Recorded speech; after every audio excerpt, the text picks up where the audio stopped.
po ng Ibanghilyo, ang tawag ko po dyan is a healing message. Mensaheng galing sa Panginoon na ang layunin ay pagalingin ang taong makikinig. Pagalingin sa espiritu at sa katawan.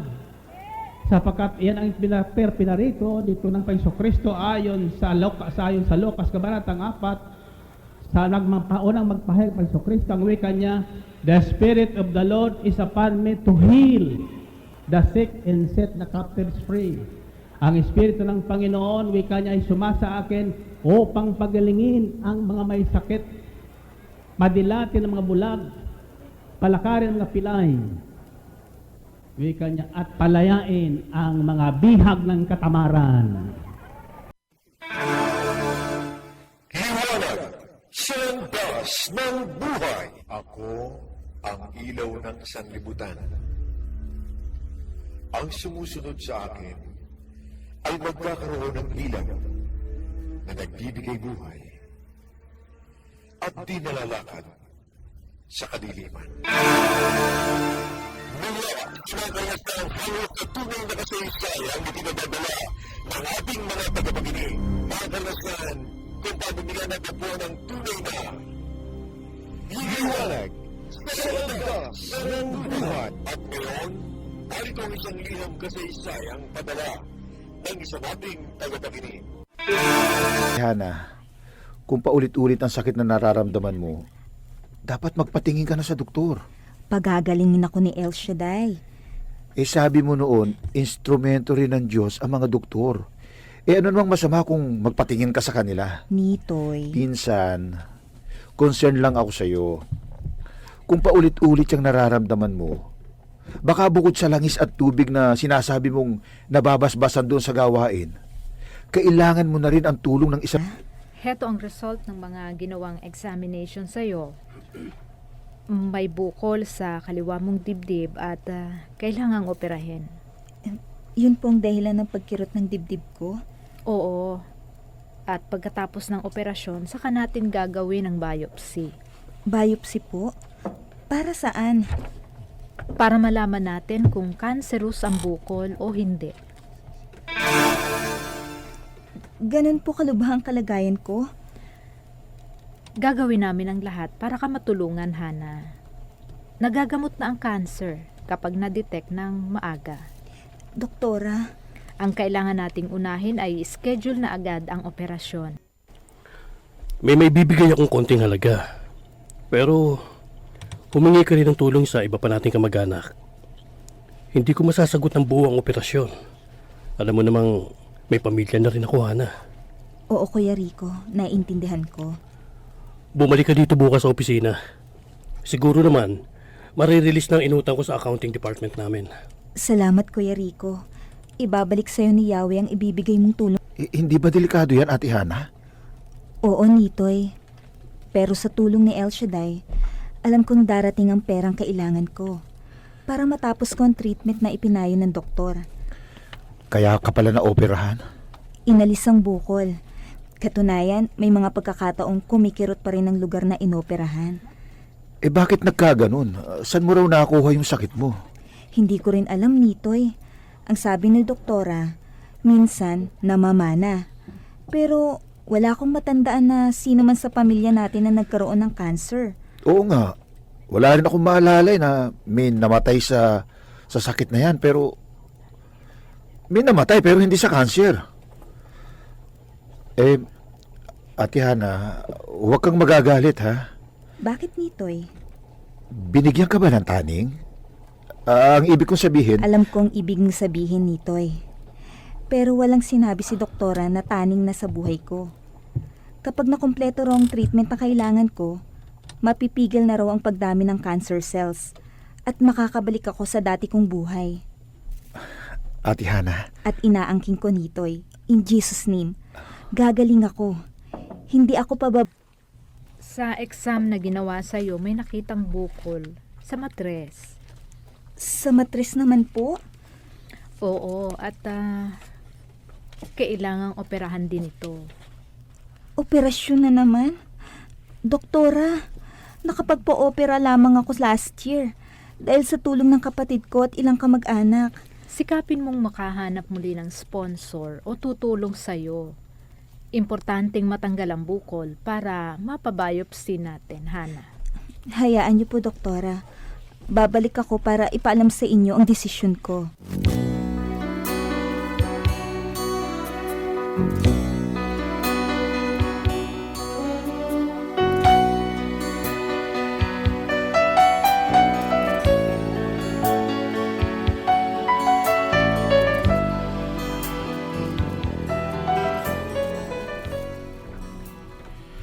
Ano ang plano mo?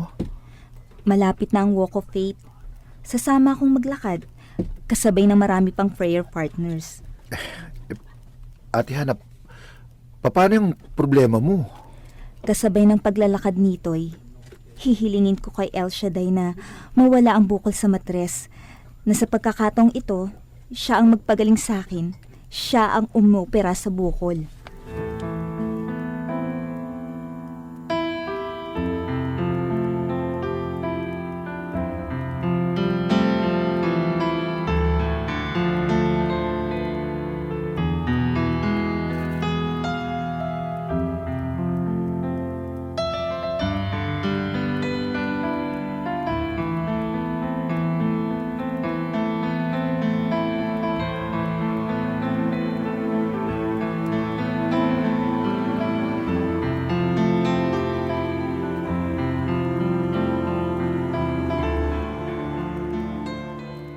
Brother, sister!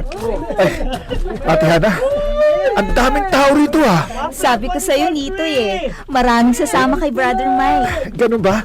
Gaano ba kahaba itong lalakarin natin? Mahaba-haba. Hihingal lang ako. Paano yan? Naririto pa lamang tayo sa PICC. Dito sa PICC grounds. Hanggang saan ba ito? Hanggang sa sukat Paranaque. Doon mismo sa lugar ng Ambel Park, sa lugar ng gawain. Ako po, hindi ka pa talaga nagbibiro. Napakalayo noon. Bibigyan tayo ng lakas at tatag ni Yahweh. Tandaan mo, pinsan, gagawin natin ang sakripisyong ito para magpasalamat sa una kong kagalingan.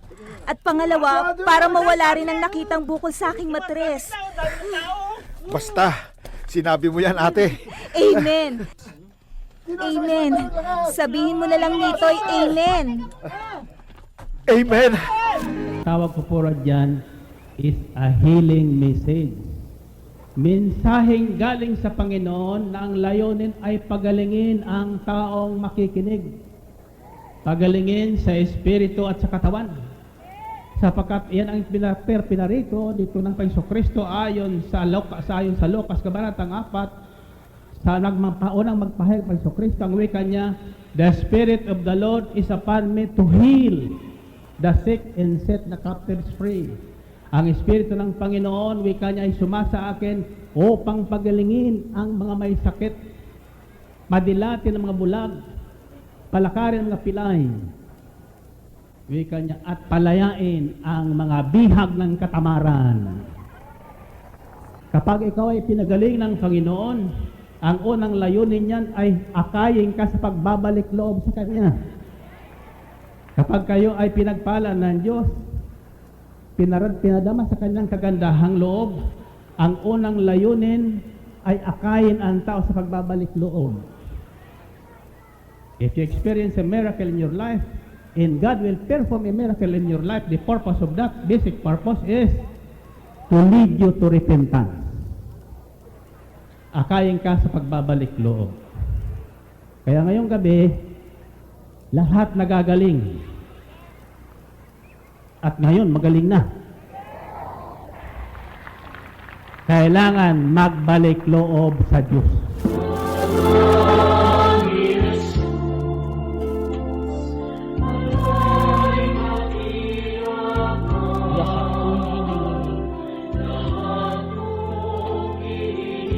Kanyang ibibigay.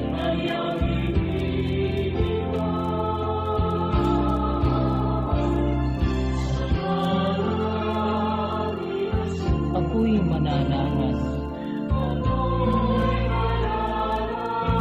Pagkat itong aking buhay sa kanyang magaan.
Sandali lang.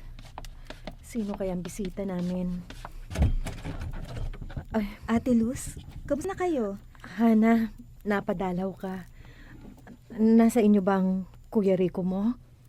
Wala ate. Siya nga ang dahilan kaya ako napadalaw dito. Mula nang naoperahan ako last year, hindi na siya bumisita sa amin. At hindi na rin kayo nagpupunta sa amin. Kahit kayo lang ng mga bata. Kaya naisip ko, ako nang dadaw dito. Hana, Ate Luz, bakit? May problema ba? halika. Tumuloy ka. Maupo ka. Hindi mo pa ba alam? Ang alin, Ate Luz? Iniwan na kami ng Kuya Rico mo. Hindi ko alam. Wala akong alam. Hana, mahirap. Napakahirap ng walang katuwang sa pag-aalaga ng mga anak.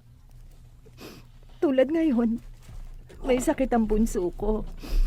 Mabuti na lang napakiusapan ko ang isa kong kapatid habang nasa trabaho ko. Siya munang titingin kay bunso. Huwag kang mawala ng pag-asa, Ate Luz. Babalik ang kuya ko. Paano pa siya babalik, Hana? Hindi mo pa ba alam, ha? Ate Luz? Nabalitaan kong totoo ang matagal ko nang hinala. May babae siya. At sumama na siya doon. Ate, Kaya hindi na siya babalik sa amin, Hana. Hindi na. ate, sa'yo kasal ang kuya ko. Huwag mo sabihing hindi siya babalik. Ibabalik siya ni Lord. Ano man ang namamagitan sa kanila ng sinasabi mong babae, si Lord ang puputol nun. At liliwanagan niya ang isip ni Kuya Rico. Paano mo na siguro? Nagawa nga niya kaming iwan dahil sa babaeng yun eh. Ate, ako mismo dumanas ng mga himala ni El Shaddai.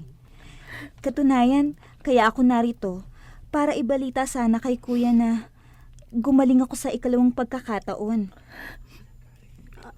Hana, ano bang naging sakit mo? Breast cancer. Last year. At ngayon, may tatagpuan na namang bukol sa matres ko. Pero sa tulong ng pagsama ko sa Walk of Faith, nawala ang bukol, Ate Luz. Nang muli akong eksaminin ng doktor, wala na ang bukol. Hindi ba himala ang tawag doon? Hana, malakas ka sa Diyos.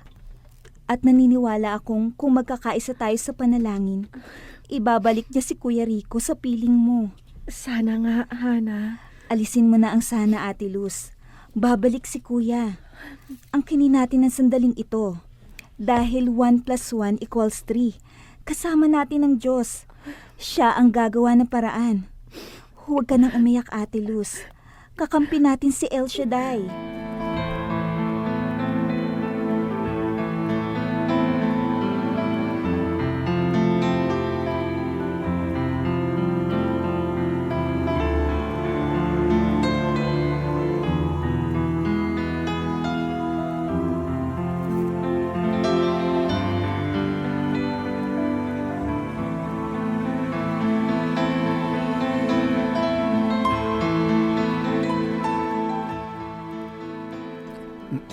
Sa tingin mo, Ate Hana, babalik pa si Kuya Rico kay Hipag? Hindi sa tingin lang nito'y, kundi yun mismo ang kalooban ni Lord. Bilang mag-asawa na kasal sa simbahan, sila ay nagsumpa ang magsasama sa hirap at ginhawa. At tanging kamatayan ang makapaghihiwalay sa kanila. At ang sumpaang yun, may basbas ng pare at basbas ng Diyos. Sa bagay. Kaya kahit natukso sa iba si Kuya Rico, babalik siya sa tunay niyang pamilya. Amen, Ate Oh. Hana. Nakita mo? Nahawa ka na rin sa akin. Kaya nga dalas-dalasan mo na rin ang pagdalo sa gawain. Amen. Pero biro, dapat talaga seryosohin mo na ang pag-amen na yan. Ha? Maging totoong prayer partner ka na rin para maranasan mo ang himalang nararanasan ko na rin. Sige na nga, Ate Hana. Aray ko, Oh, bakit dito'y? sumusumpong na naman yung sakit dito sa tiyang ko eh. Dito sa bandang ibaba.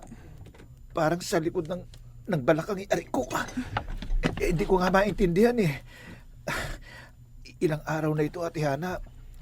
Ganito, biglang kikirot. At mamaya, mabawala din. Sakit. Lagyan natin ng langis na nabasbasan. Ha? Huwag kang mag-alala. Baka kung ano lang yan. Ate Hana!